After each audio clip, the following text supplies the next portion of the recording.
Hey everyone, welcome back to my channel of doctor Sakshi Barnwal. बच्चों, हम human excretory system पढ़ रहे हैं, जिसमें आज हम पढ़ेंगे mechanism of concentration of filtrate, इसके अलावा रेगुलेशन ऑफ किडनी। ओके, तो ये सारे आपके जो कंटेंट है आज कवर अप होंगे इस सेशन में। ये सेकेंड लास्ट सेशन है हमारे ह्यूमन एक्सक्रीटरी सिस्टम का।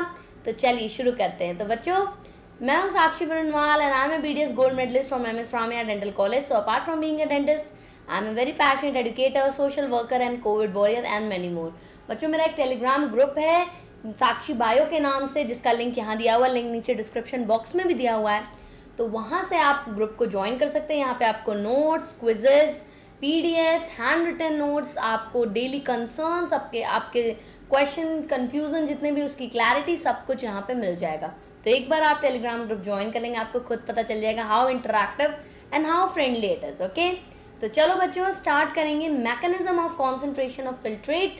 जो फिल्ट्रेट फिलहाल किडनी में आया है, उसका कंसंट्रेशन कैसे होता है, कैसे आपका डिफरेंट आपका एलिमेंट उसमें ऐड हो रहा है और एक्सक्रीट आउट हो रहा है, वो सारा हमने लास्ट सेशन में पढ़ा।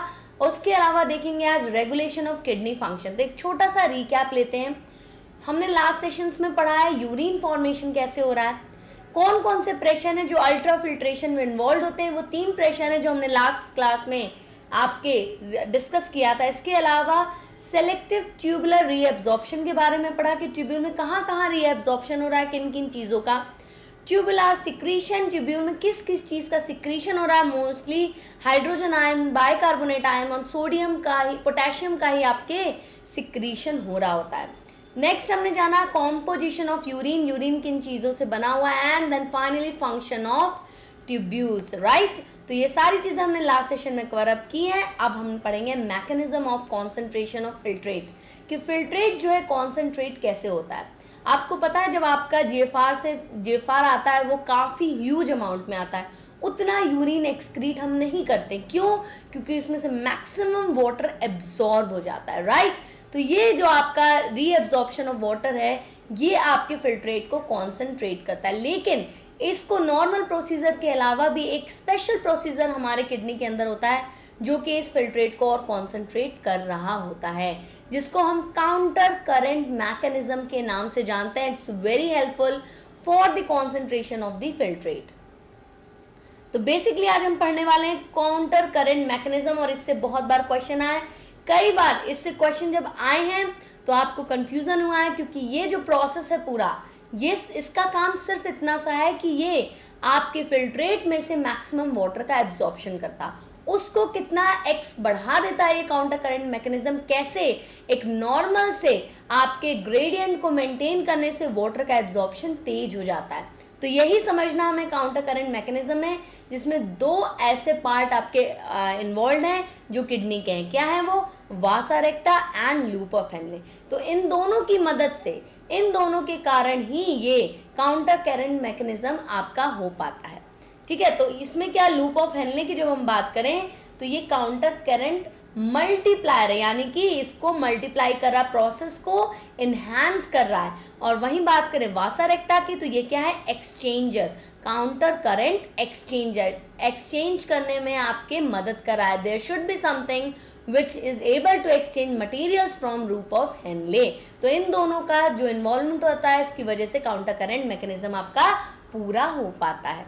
ठीक है, तो फिल्ट्रेट जो है 2 limbs of loop of Henley and Vasa रेक्टा flow in opposite direction. तो आपको जैसा कि पता, लूप ऑफ हेनले कैसा होता है? हेयर पिन बेंड होता है, राइट। ऐसा हेयर पिन बेंड होता है, और इसी के पैरेलल में आपका वासा रेक्टा भी अरेंज होता है, राइट। ये भी यू शेप्ड होता है, राइट। तो दोनों के दो लूप से, एक असेंडिंग लूप, एक डिसेंडिंग लूप, राइट। तो ये दोनों मिलके हमारे क्या करा रहे? Counter current mechanism. Filtrate is maintained eight nearly constant gradient. एक कांस्टेंट ग्रेडियंट पे फिल्ट्रेट को मेंटेन किया जाता है। The gradient is mainly caused by, यहाँ पे बहुत इंपॉर्टेंट पॉइंट है ये, NaCl and urea, sodium chloride और यूरिया की वजह से ही ये ग्रेडियंट मेंटेन हो पाता है। और ये इंपॉर्टेंट नोट करेंगे कि काउंटर करंट मैकेनिज्म जब आपसे पूछा जाएगा, क्वेश्चन इस पे भी आ सकता है, कि मैकेनिज्म ऑफ कॉन्सेंट्रेशन ऑफ जो फिल्ट्रेट होता है, उसमें ग्रेडियंट को मेंटेन करने में कौन से 2 सब्सटेंस इन्वॉल्व होते हैं। ठीक है।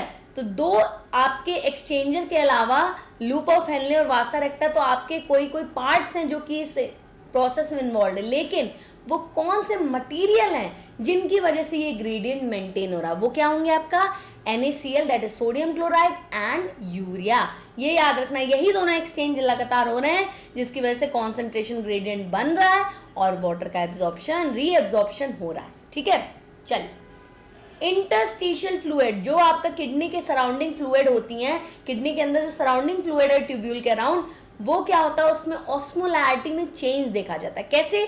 300 से सीधे 1200 यानी कि 4x, सीधे 4x ऑस्मोलैरिटी का डिफरेंस देखा जाता है किडनी के अंदर, right.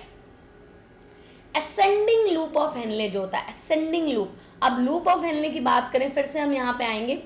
Ascending loop of Henley और क्या आपका वासा रेक्टा का एक लूप लेंगे, दो लूप ले लेंगे। तो ब्लू वाला हमने मान लिया है क्या है हमारा ये है लूप ऑफ हेनले, ठीक है, लूप ऑफ हेनले है ये, और ये क्या है वासा रेक्टा है हमारा, राइट। इसका क्या कह रहा है असेंडिंग लूप, असेंडिंग का मतलब ऊपर जो जा रहा है, राइट। तो ये वाला अगर लूप देखेंगे तो यहां से NaCl आपके डिसेंडिंग लूप में जाता है। डिसेंडिंग लूप कौन सा है वासा रेक्टा का? ये वाला, राइट। तो यहां से आपका यहाँ क्या जा रहा है आपका NaCl जा रहा है, ठीक है, and urea enters the loop of Henley, ठीक। तो ये वाइस वर्सा होता है, NaCl जो हो रहा है आपका लूप ऑफ हेनले से आपके वासा रेक्टा की तरफ जा रहा है और उल्टा यानी कि यूरिया जो है आपका लूप ऑफ हेनले की तरफ आ रहा है, ठीक है। तो आपका एक्सचेंज ऑफ मटेरियल यहाँ पे होना शुरू हो गया।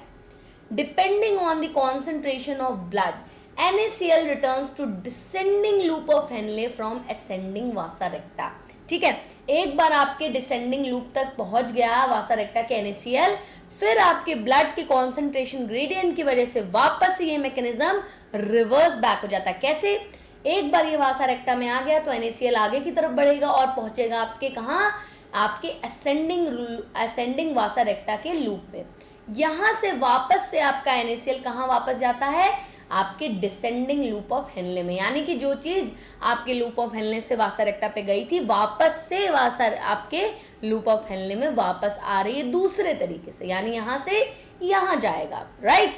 पहले इन दोनों का इंटरेक्शन था, अब इन दोनों का इंटरेक्शन हो रहा है। Urea can go back to vasa recta, जैसे ही NaCl को इधर भेजा जाता है वैसे ही यूरिया भी वापस जाने लगता है कि भाई हमें चीज़ों को मेंटेन करना है, तो तुम भाई जो लिए थे वो वापस कर दिए तो मैं क्यों यहाँ रहूँ, मैं भी वापस आ जाऊँगा, राइट। तो यूरिया भी वापस चला जाता है। इस ग्रेडियंट की वजह से, ये जो ग्रेडियंट आपका जो मेंटेन करता है ये एक्सचेंज ऑफ मटेरियल के थ्रू, इसकी वजह से इंटरस्टिशियल फ्लूइड में आपके ऑस्मोलैरिटी में चेंज देखा जाता है और इसकी वजह से आपका वाटर बहुत इजीली कलेक्टिंग ट्यूब में पहुंच जाता है। कलेक्टिंग ट्यूब क्या है बच्चों? कलेक्टिंग ट्यूब है जब आपका नेफ्रॉन फाइनली कहाँ ड्रेन आउट होता है? आपके कलेक्टिंग ट्यूब में।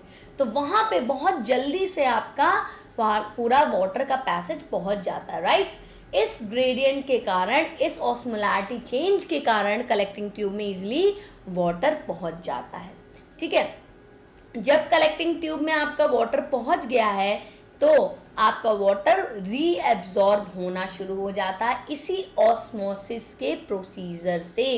किसके प्रोसीजर से?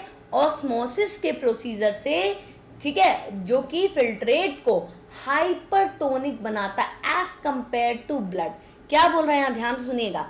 जैसे कलेक्टिंग ट्यूब में आपका वाटर आता है, ढेर सारा फिल्ट्रेट आता है, उसके बाद क्या होता है उसमें से वाटर का रीएब्जॉर्प्शन ऑस्मोसिस के थ्रू होने लगता है और इसके कारण ब्लड में अब पानी ज्यादा जा रहा है क्योंकि एब्जॉर्प्शन हो रहा है और आपका फिल्ट्रेट का कॉन्सेंट्रेशन हाई हो रहा है जिसकी वजह से वो हाइपरटोनिक बन जाता है। कैसा बन जाता है? Hypertonic as compare to blood, right, क्योंकि वाटर का रीएब्जॉर्प्शन शुरू हो चुका है। इसी कारण आपका यूरिन कॉन्सेंट्रेट हो जाता है और वाटर का रीएब्जॉर्प्शन टू मैक्सिमम लिमिट जैसा कि बॉडी को यूज होता है उस तरीके से 4 टाइम्स ज्यादा आपका कॉन्सेंट्रेशन बढ़ जाता है आपके यूरिन का as compare to urine produced by the human kidney, right. जो GFR आ रहा था उससे 4 टाइम्स आपका रीएब्जॉर्प्शन होके कॉन्सेंट्रेशन यूरिन का बढ़ जाता है, राइट। इस तरह से आपके फिल्ट्रेट का यानी कि यूरिन का कॉन्सेंट्रेशन बढ़ता है। तो ये था हमारा काउंटर करंट मैकेनिज्म। कोई ऐसा चीज़ नहीं, तोप मारने वाली चीज़ नहीं थी कि समझ में ना आए। ठीक है, आपको बस इतना याद रखना है कि दो तरह के लूप हैं, पहला लूप ऑफ हेनले, दूसरा वासा रेक्टा, दोनों यू शेप है। एक का असेंडिंग है तो दूसरे का डिसेंडिंग है, ऐसे याद रखो। ठीक है, दूसरे का असेंडिंग है तो दूसरे इस पहले का असेंडिंग है। तो आपका काउंटर करंट में हर चीज काउंटर है, राइट। तो जब जिस चीज की बात हो रही है वो चीज आपको याद रखनी है। आप एक पेयर याद कर लो कि शुरू में किसका इन्वॉल्वमेंट है, अपने आप आपको दूसरा पेयर याद हो जाएगा। क्लियर है? चलो तो एक बार जल्दी से देख लेते हैं। देखो ये आपका बना है वासा रेक्टा और यहाँ पे बना आपका नेफ्रॉन, जिसमें लूप ऑफ हेनले यहाँ पे दिखाया हुआ है। ठीक, तो यहाँ पे बेसिकली इन दोनों के बीच आपका काउंटर करंट मैकेनिज्म पूरा हो रहा है, जिसकी वजह से एक्सचेंज ऑफ मटेरियल हो रहा है और वाटर का ग्रेडियंट की वजह से इन ट्रांसपोर्ट ऑफ मटेरियल की वजह से जो ग्रेडियंट क्रिएट हो रहा है उसकी वजह से वाटर का रीएब्जॉर्प्शन फास्ट हो रहा है, क्योंकि वो कलेक्टिंग डक्ट में बहुत फास्ट पहुंच रहा है, जिसकी वजह से ऑस्मोलैरिटी आपकी बढ़ जा रही है और ऑस्मोसिस के कारण वाटर का रीअब्सॉर्प्शन हाई हो जाता है। क्लियर है? क्लियर है भाई? चलिए, रेगुलेशन ऑफ किडनी फंक्शन। अब किडनी फंक्शन कैसे रेगुलेट करता है चीजों को? To maintain homeostasis. होम्योस्टैसिस क्या होता है बच्चों? बहुत हायर ऑर्गेनिज्म में होम्योस्टैसिस देखा जाता है। होम्योस्टैसिस का मतलब है अपने बॉडी टेम्परेचर को खुद से मेंटेन करने की कैपेबिलिटी। एकदम साफ शब्दों में पढ़ेंगे, कोई रट्टाफिकेशन नहीं, कोई लाइन नहीं याद करनी है। होम्योस्टैसिस का मतलब है सिंपल सा कि अपना जो बॉडी टेम्परेचर है, बॉडी का एनवायरनमेंट है, उसको खुद से मेंटेन करने की कैपेबिलिटी को होम्योस्टैसिस कहते हैं, रादर देन कि बाहर के एनवायरनमेंट से हमारे ऊपर इतना फर्क पड़े। हमारे बॉडी के अंदर इतना मैकेनिज्म है कि वो खुद से अपने बॉडी का टेम्परेचर मेंटेन कर पाता है, राइट।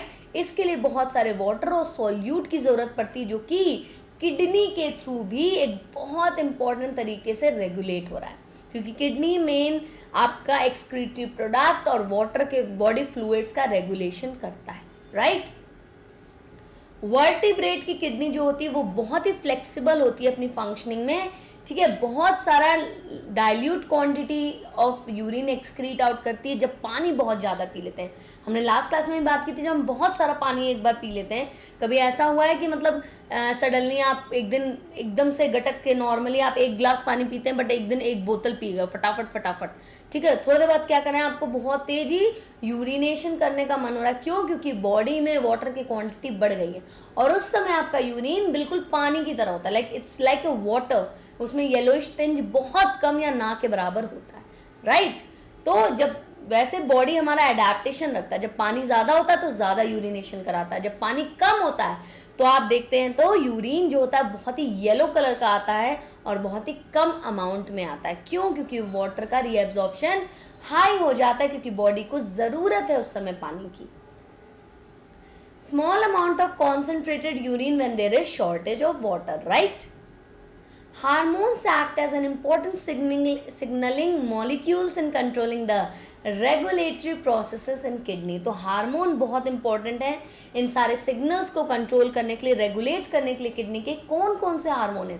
सबसे इंपॉर्टेंट हार्मोन है anti diuretic hormone, very important hormone, जिसको हम ADH के नाम से जानते हैं, वैसोप्रेसिन के नाम से जानते हैं, राइट। नेक्स्ट हमारा होता है जक्स्ट्राग्लोमेरुलर एपरेटस। इसके बारे में हम पहले भी एक बारी बात कर चुके हैं, फिर से हम एक बार देख लेंगे, कोई दिक्कत नहीं है। और तीसरा है हमारा हार्ट, दिल।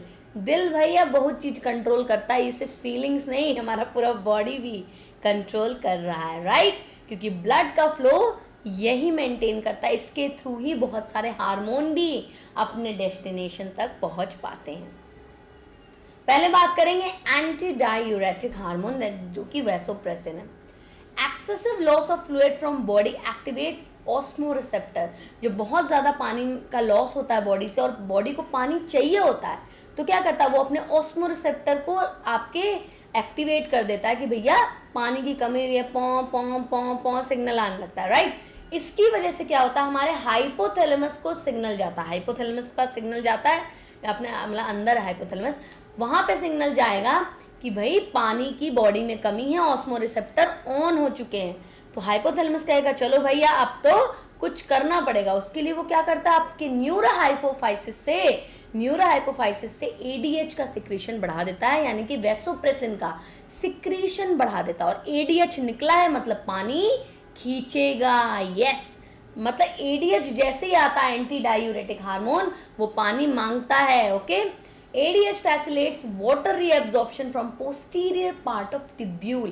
हमने लास्ट क्लास में पढ़ा था कलेक्टिंग ट्यूब्यूल में, और DCT वगैरह में ADH का बहुत बड़ा योगदान था पानी के रीएब्जॉर्प्शन में। तो वहां पे जो पोस्टीरियर पार्ट होता है हमारे ट्यूब्यूल का, वहां पे ADH रीएब्जॉर्प्शन को अचानक से बढ़ा देता है, क्योंकि पानी की कमी बॉडी में हो रखी है। Increase in body fluid volume can switch off the osmoreceptor and suppress the ADH to complete the feedback।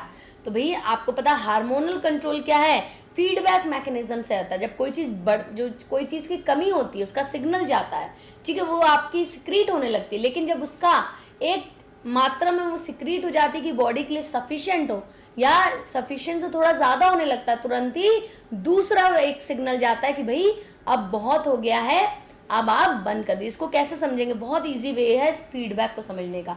आपके घर में पानी भरने के लिए रोज टंकी लगी रहती है, राइट, उसके लिए आप मोटर ऑन करते हैं, राइट। मोटर में बहुत लोग एक मशीन लगाते हैं, अलार्म लगाते हैं, वाटर अलार्म या अलार्म बेल लगाते हैं, मोटर अलार्म होता है। जैसे ही पानी भरता है वो कहता है पानी की टंकी भर गई है, कृपया मोटर बंद कीजिए। क्या है वो फीडबैक मैकेनिज्म है जो बताता है आपको कि भाई अब इसका रेगुलेशन हो चुका है, अब आप इसको ऑफ कर सकते हैं। बस वही काम यहाँ पे फीडबैक मैकेनिज्म भी करता है, by the help of suppressor, जो एडीएच को रिलीज कम कर देते हैं या बंद कर देते हैं। ADH also causes constrictive effects on blood vessels.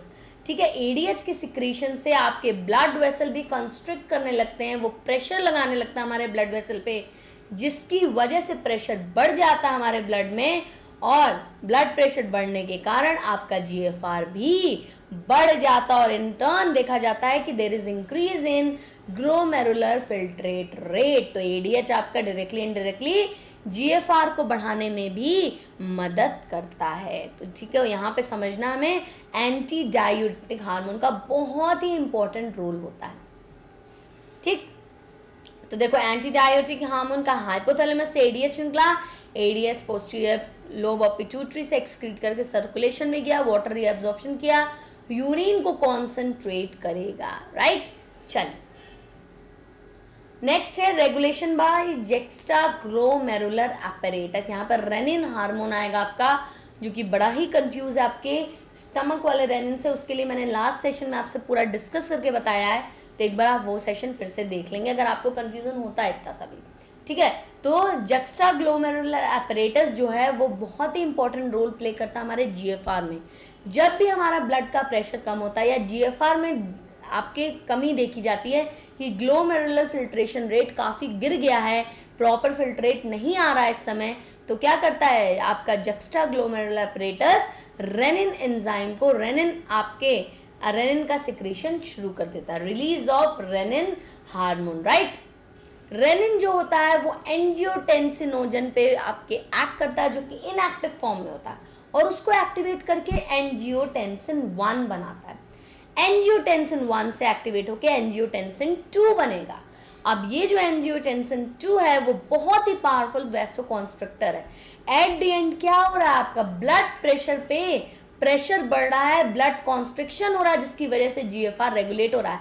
तो कोई भी मेथड हो, आप कान ऐसे पकड़े या ऐसे पकड़े, आपको करना क्या है, बेसिकली जीएफआर के लिए ब्लड प्रेशर को बढ़ाना है। क्लियर है, तो ये भी एंजियोटेंसिन 2 भी बहुत ही पावरफुल वैसोकॉन्स्ट्रिक्टर है, जो कि ब्लड प्रेशर को मेनली ग्लोमेरुलर ब्लड प्रेशर को बढ़ा देता है। बढ़ने से क्या होगा, कॉन्स्ट्रिक्शन आएगा, ब्लड प्रेशर बढ़ेगा, जिसकी वजह से जीएफआर का रेट बढ़ जाएगा। कैसे, क्योंकि ये एक्टिवेट करा आपके एल्डोस्टेरोन को भी।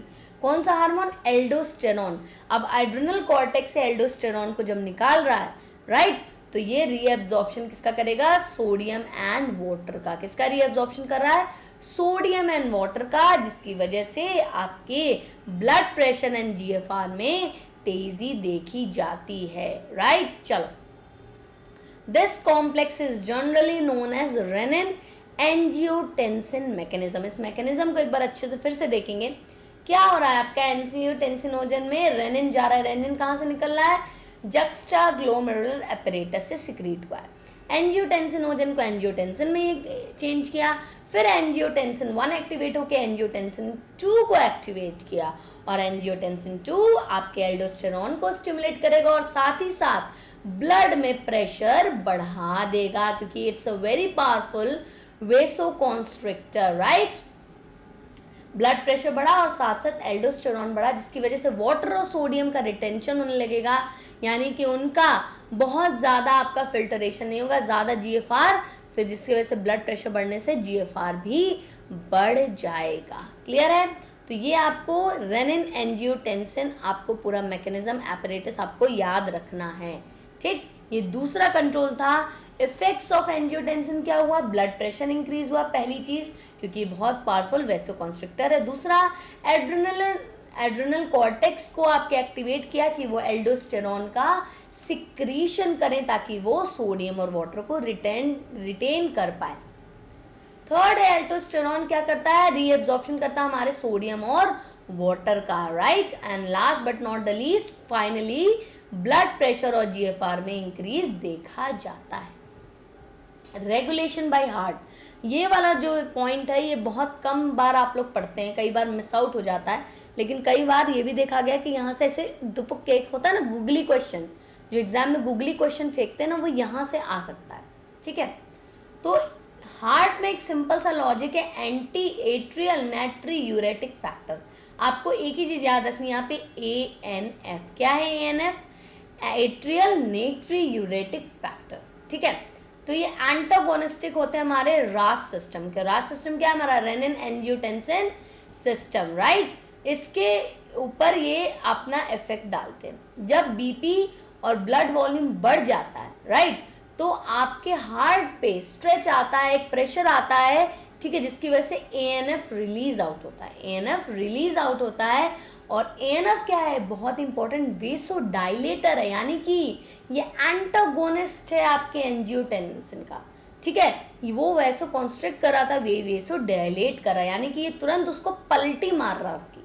तो ANF जब सिक्रीट करता है तो ब्लड प्रेशर डिक्रीज हो जाता है, और फाइनली आपके रेनिन का सिक्रीशन भी कम कर देता है, और रेनिन एंजियोटेंसिन मैकेनिज्म को रेगुलेट कर लेता है। भैया स्टार्ट तो हो गया कोई प्रोसीजर, उसको रोकना भी पड़ेगा, नहीं तो जिंदगी भर चलता रहेगा तो गड़बड़ हो जाएगी कि भैया जरूरत तो खत्म हो गई, जिसकी जरूरत नहीं उसको रखना नहीं है बॉडी में, क्योंकि वो हानिकारक हो सकता है, राइट। तो ये जो होता है इनहिबिट करता है हमारे इस पूरे सिस्टम को, रास को, कौन, ANF, that is atrial natriuretic factor, which is release by heart. जब ब्लड प्रेशर काफी बढ़ जाता है तो आपके हार्ट के मसल पे एक स्ट्रेच आता है, एट्रिया पे स्ट्रेच आता है, जिसकी वजह से ये ANF सिक्रीट आउट होता है। ANF inhibits NaCl reabsorption and concentration of urine.